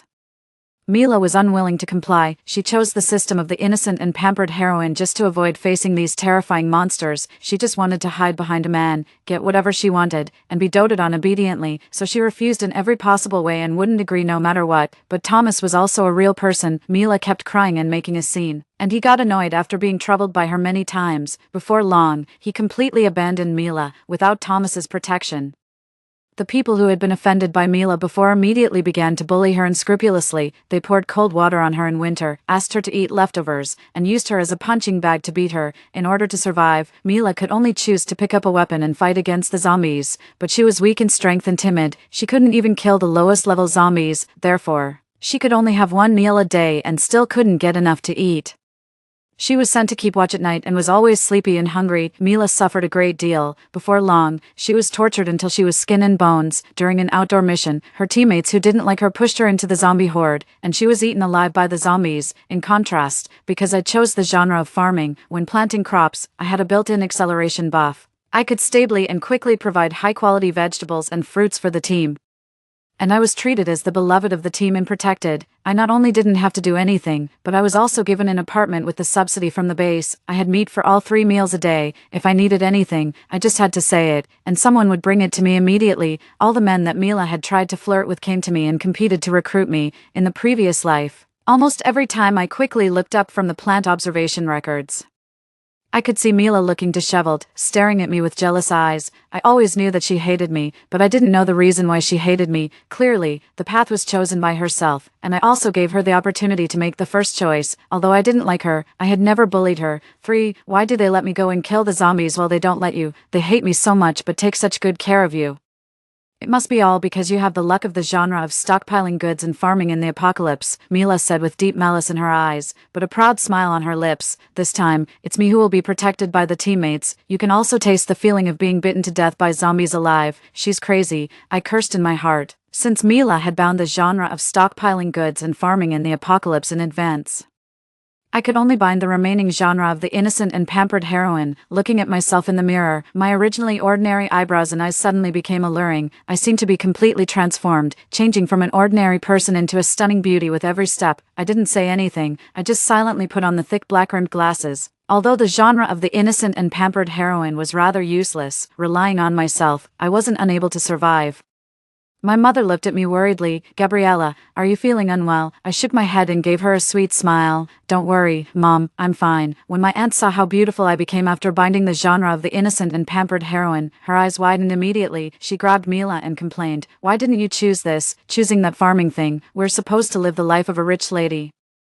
What's the point of farming? Mila pushed my aunt's hand away impatiently. My aunt's instigation played a big part in her choice of the genre of the innocent and pampered heroine in the previous life. Mom, can you look further ahead? This is the apocalypse. Being good-looking can't fill your stomach. With this ability, we can easily grow a bunch of fruits and vegetables. We can choose any good man in the whole apocalypse. I was shocked. No way. You regard the ability to accelerate farming as a capital to attract men. You really know how to play. My mother pulled me to the kitchen to have soup. She quickly accepted the information about the arrival of the apocalypse. She was naturally a person with extremely stable emotions. I searched out all the knives I could find in the kitchen. While sharpening the knives with a whetstone, I asked my mother, Mom, what do you think now that the apocalypse has arrived? What else can I think? My mother handed me the soup bowl. You found all these. We'll take them. We'll just live well at all times. I smiled and gave her a thumbs up. No wonder you're my mom. Your consciousness is really high. I grew up in a single-parent family. When my father passed away, my mother said the same thing. After that, she silently supported the whole family. Although it was tough, she never complained of being tired. I inherited her character. I'm calm when facing things. Neither humble nor arrogant. While we were chatting, the doorbell suddenly rang. Without asking, I knew who it was. Mila clearly knew too, so she couldn't wait to open the door. There are people in this house. Let's go. The next house. Hurry up and collect the supplies and leave quickly. The man with a cigarette in his mouth looked at Mila, who opened the door and said regretfully. The big and burly man in front of me was my teammate from the previous life. How could Mila let them go? She quickly cleared her throat and said, Big brother, are you still taking in people? The big and burly man looked around the situation in the house and found that there were only 4 women who seemed to have no combat power. He immediately lost interest and roared, No, do you think this is a bus stopping your house? Get lost and don't block our way. With the ability to accelerate crop planting, Mila immediately put on the airs of a talented person and snorted. I have the ability to make plants grow quickly. It will be your loss if you don't take me with you. Really? A slender woman walked up from behind the crowd. She looked at Mila with shining eyes. Fresh fruits and vegetables were so rare in the apocalypse. If Mila could really accelerate the ripening of plants, she would be like a golden nugget. This woman was the wife of the big and burly man. Although she didn't have great strength, she had a good mind. Mila took out the seeds she had taken from my balcony and pinched them in her hand. Sure enough, the seeds sprouted rapidly, and a small green shoot emerged from her hand. I sighed in regret. If it wasn't planted in the soil quickly, the seedling would wither soon. She actually dared to waste one of my seeds. Didn't she know that every grain of food comes from hard work? Mila raised her head proudly and said, See, you have soil boxes in the car, as long as it's the seeds I plant. The growth speed of any fruit can be doubled. Allison immediately held Mila's hand affectionately, and the other teammates also warmly greeted Mila. Mila was surrounded and flattered by them, and she received a completely different treatment from that in the previous life. She cast a provocative look at me, as if she wanted to see me sad or angry, but I might have disappointed her because I had no expression on my face. Mila didn't know that I actually didn't like these teammates. And I also hated the feeling of being surrounded by them, because they were all short-sighted and ungrateful people, but Mila didn't know this because she had never had close communication and understanding with them. Only I knew that they were like poisonous snakes. Once they saw their prey, they would wrap around it tightly until they devoured all the value of the prey. Mila kept looking at me, waiting for me to grovel and beg them to take me with them, just like she did in the previous life. Then she could continue to humiliate me. She thought she had hidden her thoughts well, but in fact, they were all on her face and could be guessed easily. For me, whether I go with them or not doesn't make much difference. Perhaps parting ways at this place is also a good choice. Seeing that I didn't react, Mila couldn't help but say, I have a good relationship with my cousin, let's take my cousin with us. Everyone's eyes turned to me following her words, of course. I wasn't stupid enough to think that Mila was thinking of me. She was just afraid that she wouldn't be able to see me suffer the same torture she had experienced in the previous life with her own eyes. After sizing me up from head to toe, everyone showed a look of disgust. No one likes someone who looks like they will hold others back. I certainly understood this. Mila sneered, you have nothing but a pretty face. What are you being so high and mighty for? Hearing her say this, I smiled in my heart. I didn't expect her memory to be quite good. I had said the exact same thing to her in the previous life. In fact, she had asked me the question, why do they like you? In the previous life, I was trimming the branches of a fruit tree with scissors at that time. Without thinking, I said, because you have nothing but a pretty face, and they don't need your face. In fact, I had said other things after that, and every sentence was more important than this one.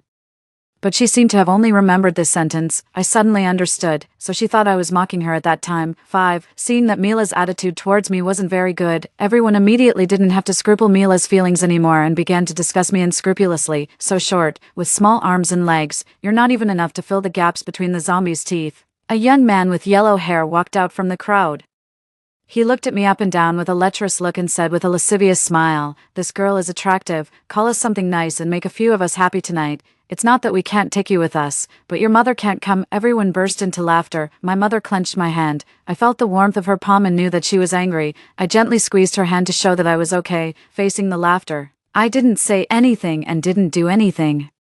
It's really not worth getting into a conflict with them now, perhaps thinking that bullying me was too boring, or that I was too oblivious. The young man with yellow hair gave my shoulder a hard shove. My head slammed into the wall with a thud. I felt a sharp pain on the top of my head. I covered the wound, and physiological tears welled up in my eyes from the pain. Take her with us, a deep male voice came from behind the crowd. Thomas, the male protagonist of the novel about the innocent and pampered heroine, made his appearance. You're here to collect supplies, not to bully people. If I see you bullying others again, get out of the team, Thomas said sternly to the young man with yellow hair. The young man with yellow hair was too scared to say anything and shrank his neck back into the team. Thomas reached out and touched my head, saying softly, are you okay? I felt my eyelids twitching. In the previous life, he saved Mila in this way, and Mila believed it was true, thinking that Thomas was the Prince Charming who would shield her from the wind and rain in her life. Although I didn't say it, I noticed from the very beginning that Thomas had been observing from behind and just pretended to have arrived. He just wanted to appear in the guise of a savior. I suddenly had an epiphany. The novel about the innocent and pampered heroine, yes. It's about pampering, but pampering doesn't mean loving you. In this life, since the one who bound the novel about the innocent and pampered heroine became me, the target of Thomas's favor naturally became me. I guess for Thomas, whether it was Mila in the previous life or me now, we were just little things that suited his taste and he couldn't resist taking away. I dodged his hand and said, I'm fine, if we're going, then let's go. Thomas seemed surprised that his trick didn't work. He raised his eyebrows and told everyone to pack up and get in the car, since Thomas was the leader and he said he would take me with them. No one else dared to say anything. I picked up the longest kitchen knife and held it in my hand. I also gave my mother one and followed everyone downstairs. The teammates who were so nice to you in the previous life are now mocking you. You must be feeling really bad, right? Mila chased after me and stared at me intently. She couldn't believe that I still wouldn't feel bad after receiving such an embarrassing treatment. I don't care, I shrugged and stepped downstairs. Just as I said before, they were never good people. They were just fence-sitter, people who would shift their stance according to the situation. The fence-sitters assigned the seats in the car parked downstairs. There were clearly 2 seats left, but they blatantly pretended to be blind and sneered at me, saying, oops, there are no seats left.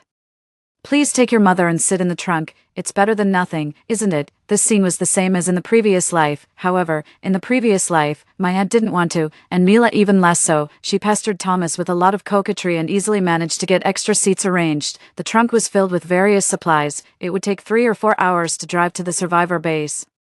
There was no doubt that staying in the trunk with these supplies for 3 hours would definitely be very uncomfortable. Thomas stood aside, seemingly waiting for me to yield to him. Fine, I'll sit there, but I was very optimistic, or rather, I wasn't someone who cared about the environment in the first place. My mother and I huddled in the trunk. My mother touched my face and said, "You've suffered." I smiled and said, "This isn't really suffering." 6. After 3 hours of bumpy driving.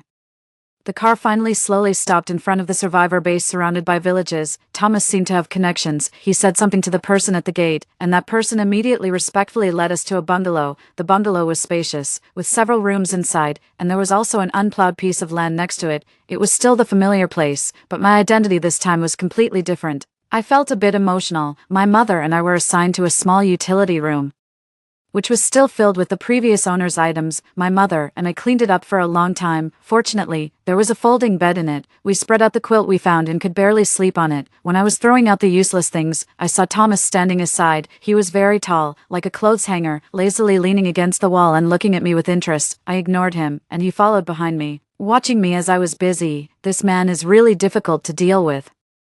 Could it be that my status in his heart has changed from a little toy to a somewhat disobedient little toy now? I had a terrible headache. This novel about the innocent and pampered heroine was like some stinky solid thing stuck to me, and Thomas was a dog. There are many beautiful women, but I'm different from them, don't have any ideas about me. I couldn't help but say coldly when the tall figure blocked my way back to the room. "Oh, what's the difference between you and them?" Thomas asked with a smile. With a deep look of disapproval on his face, I looked up at him with firm eyes and said, "I'm an agriculture major. Compared with farming, Mila can't compare with me." Thomas pondered for a while and then said, "Then let the two of you have a competition. The time limit is 1 month. Whoever grows the crops better will be in charge of the farmland cultivation here. However, if you lose, you have to obediently listen to me. At that time, I won't be as easy to talk to as I am now." Thomas was smiling, but I could hear the displeasure and threat in his voice. "During this 1 month, you must go out and kill zombies with your teammates during the day. I don't care about you at other times. Killing zombies during the day and taking care of the crops at night, and taking good care of the crops." It sounded very difficult, but it wasn't impossible to achieve. I readily agreed. Thomas also kept his word. He asked someone to mark out 2 small areas that were far apart on the adjacent land, built a simple fence with wood around them, and pointed them out to Mila and me respectively. Without the blessing of the genre of stockpiling goods and farming in the apocalypse, you still want to compete with me. Mila was like hearing a joke. "Gabriella, why do you have to bring shame upon yourself?" After seeing Mila's ability, the other people in the team gathered around her, trying to gain some benefits from her. Naturally, they looked down on me who had no special ability. "Just you, with your delicate appearance, you can farm, don't waste the seeds." I ignored their sarcastic remarks. I silently tidied up the weeds on the piece of land allocated to me, and then went to find a hoe to turn over the soil. Mila looked down on me haughtily, turned around, and left with her followers. Mila must think that she can win, and win easily. But she has thought everything too simply. The luck of the genre of stockpiling goods and farming in the apocalypse can only control the growth speed of crops, but not the quality of the plants. The base needs fresh fruits and vegetables, not just those that grow fast but have poor quality. Mila majored in dance.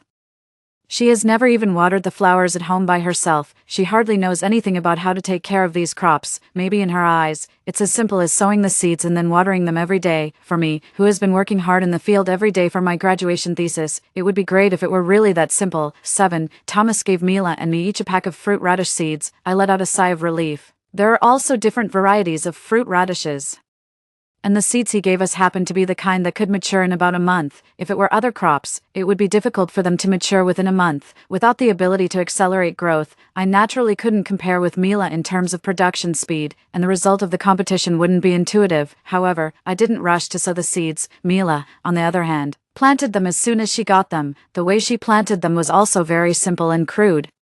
She didn't turn over the soil, she just dug a hole directly, threw the seeds in, then covered the soil, and gently touched the soil with her hand. The plants then sprouted from the soil. "Cousin, why are you standing there? Could it be that you think you can't compare with me and just give up?" Mila sneered when she saw me holding the seeds and not moving. I ignored her. The more you pay attention to this person, the more excited she gets. It's better to treat her like air during the day.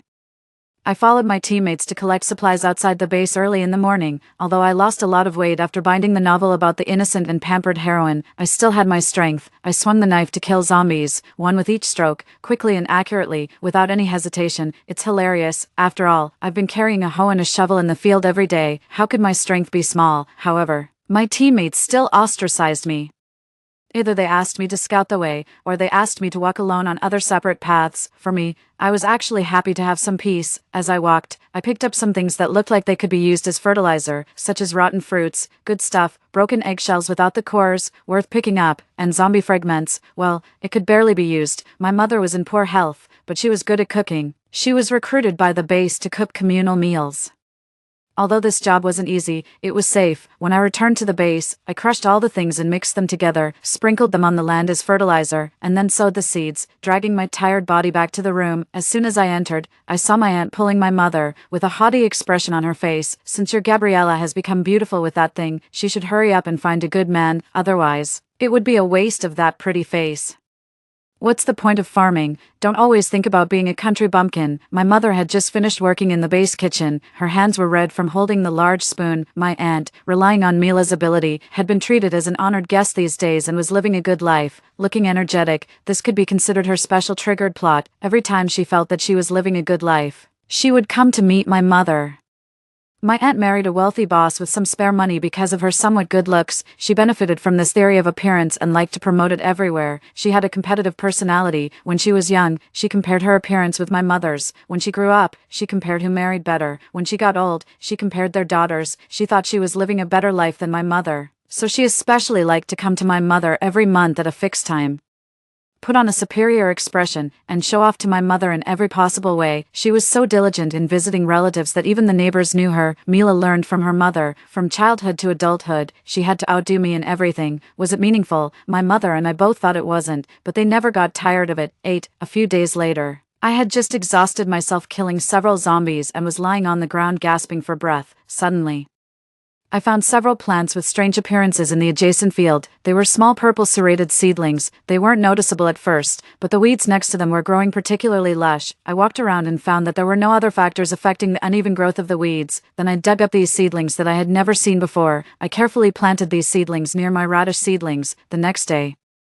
I was immediately delighted to find that the growth speed of my radish seedlings was a bit faster than usual. Could it be that planting them together with this strange plant would make the growth speed of the crops faster? I was both delighted and regretful. I was delighted that I had found a way to replace the genre of stockpiling goods and farming in the apocalypse. I was regretful that I had only found it after the apocalypse. If I had found this grass before the apocalypse, I could have written my thesis for another 10 years with it, from undergraduate to doctoral studies, just like that. During the day, I went out to kill zombies, and at night, I returned to my room to take care of my group of radish seedlings. That small bud with a strange appearance was particularly delicate. After killing 3 of its siblings and making 2 large notebooks of observation records, I finally figured out the rules for growing it. If I could keep it alive according to the rules, then I would win, and I would win without a doubt. Looking at it growing vigorously, I let out a long sigh of relief. This time, I finally won. I hadn't seen Mila much recently. She hardly came to the field. She just touched the plants with her hand every night when she came back to make them grow quickly. A few days after arriving, my aunt urged her to get to know more young talents with status in the base. She also thought the same way, so, relying on her planting ability,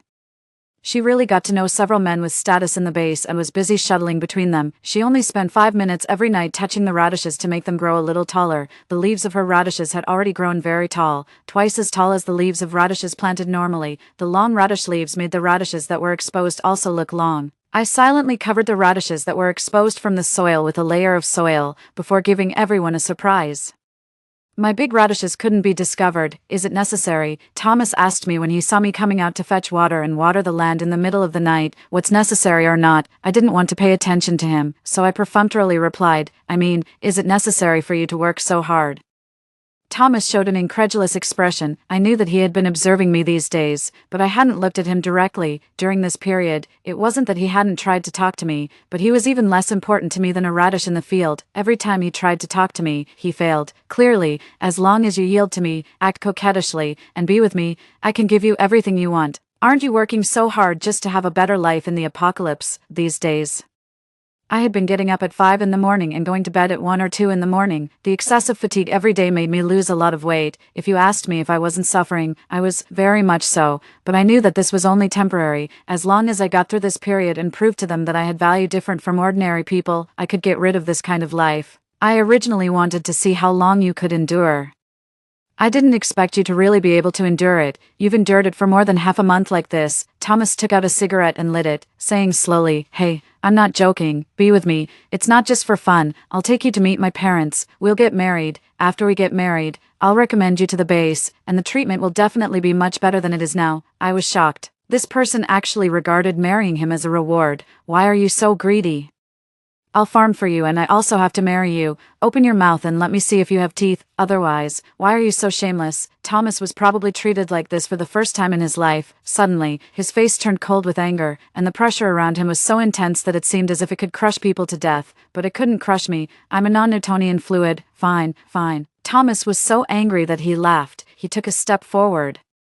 Enveloping me in his tall shadow, Mila came to see me today. She said her radishes are already ripe and asked me to end the competition tomorrow. It's only the 18th day now. Without those sprouts that can accelerate ripening, my radishes would only be half-grown at this moment. However, now I have those sprouts that can accelerate ripening. Hey, you didn't expect it, did you? My radishes are also ready. Unlike what Thomas had expected, that I would hang my head in despair, cry bitterly, and beg him to extend the competition, I casually gave him the middle finger and said, then see you tomorrow. 9. The result of the competition was, of course, within my expectations, but it surprised everyone else. Although Mila's ability could make plants grow quickly, it couldn't make the plants grow rapidly independently without a proper nutrient environment for absorption. Therefore, the tireless growth would only lead to the hollowness of the crops, continuously sending the nutrients that should have been accumulated in the fruits to the growth of the branches and leaves. As a result, when Mila's radishes were dug out, they were only small. Not believing in this outcome, she dug up all the radishes in the field. All these radishes had long radish leaves, but the radishes underneath were pitifully small. Taking a bite, they were neither crispy nor sweet, and tasted as insipid as chewing wax. I certainly knew what Mila was thinking.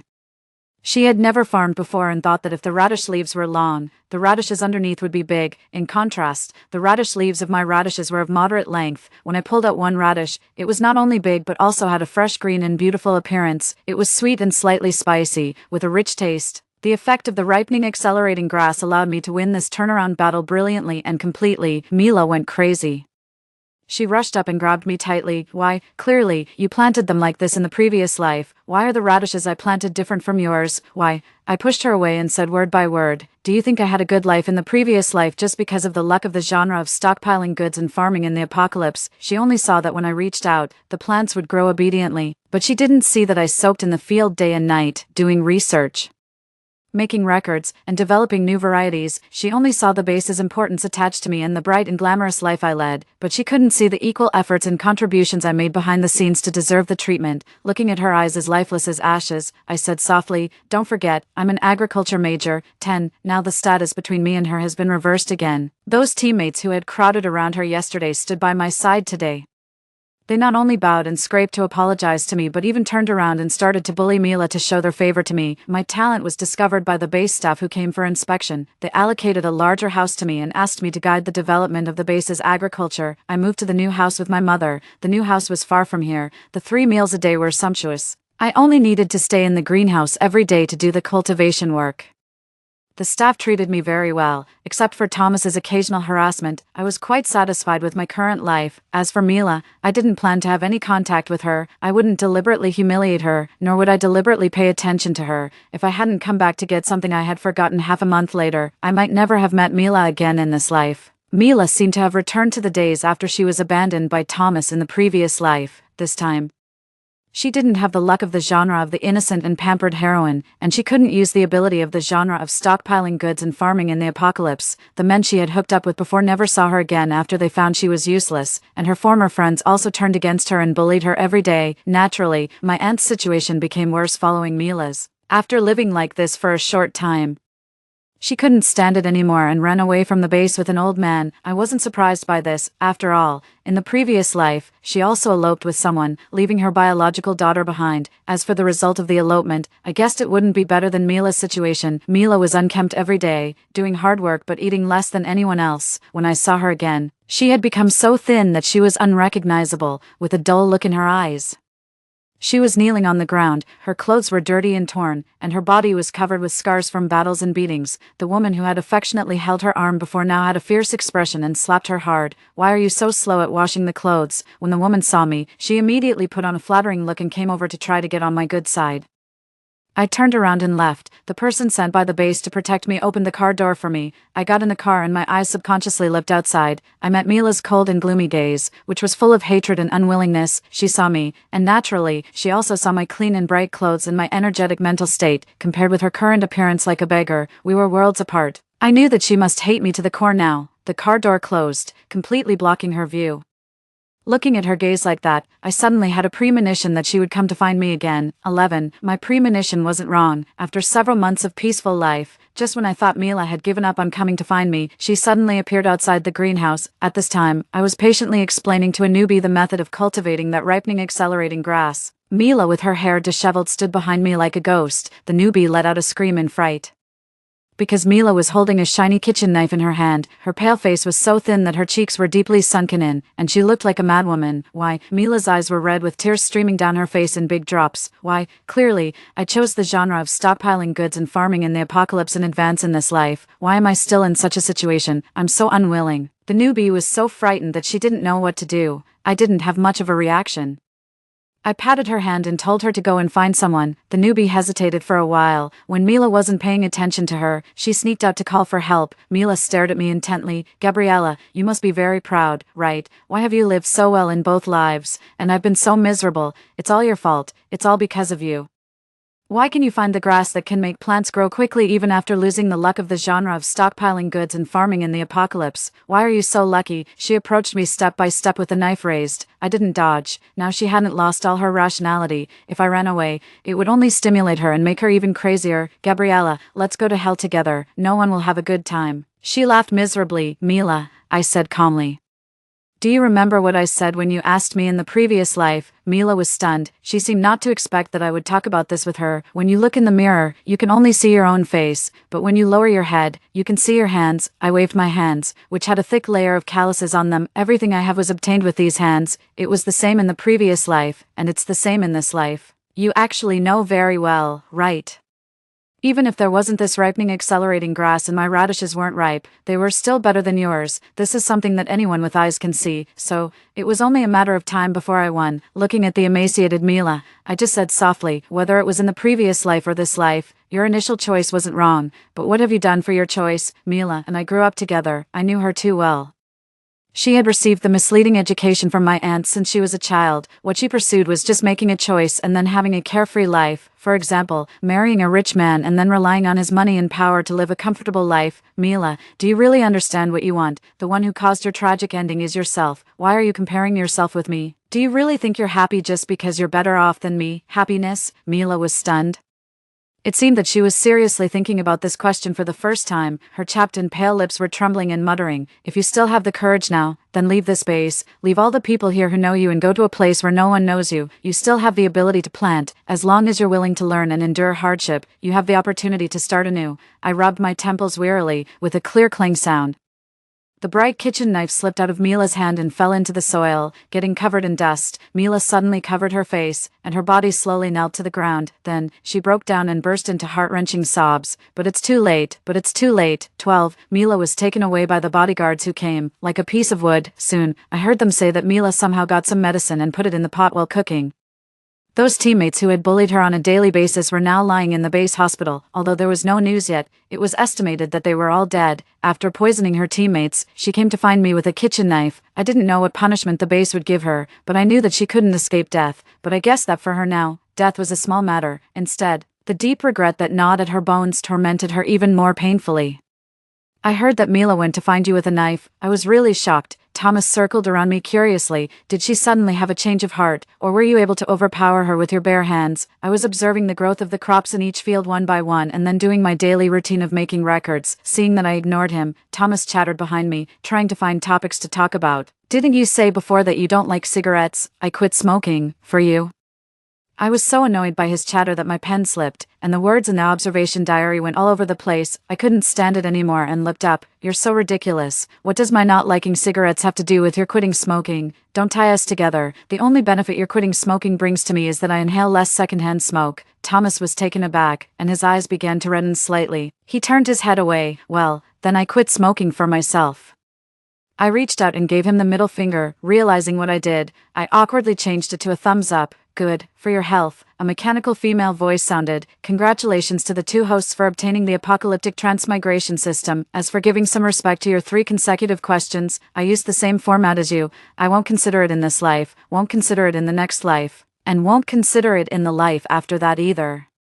Thomas seemed to be stuck in the greenhouse and couldn't be driven away. Then you don't plan to get married? I waved my hand. I'm going to marry this piece of land. Thomas rolled up his sleeves regardless and walked into the field to start working. He said shamelessly, the three of us living a good life together is better than anything else. My face darkened. Get lost, you mistress wannabe. When it was time to get off work, I finished all my work, changed out of my work clothes, and prepared to go home. Thomas silently followed behind me. These days, he had always taken it for granted that he would send me home, but my home was very close to where I worked, and I didn't see the point of his behavior. When we were parting, Thomas suddenly smiled with a sense of relief. There was an unerasable look of reluctance between his eyebrows and eyes. Sure enough. As you said, you're different from those women. Forget it. I won't bother you anymore in the future. Just leave. Why do you still have to talk nonsense? This man really knows how to add drama to himself. I was in an especially good mood because I was about to get rid of Thomas, this loathsome person. I sneered and said, I'm different from those women, but you're just like those men. 13. When I got home, it was already dark, the lights were on at home, and my mother came out of the kitchen while untying her apron. Gabriella, you're back. The meal is just cooked and still warm. Mom, you're the best. I pounced on her and hugged her neck. The aroma of the soup, the warm and cozy light, and the smile on my mother's face. The scene at this moment completely overlapped with that in the previous life. I don't know why, but I felt a warmth in my eyes, and teardrops fell on my mother's fluffy sweater, blooming like a small flower. I thought that the life I wanted was now within my grasp.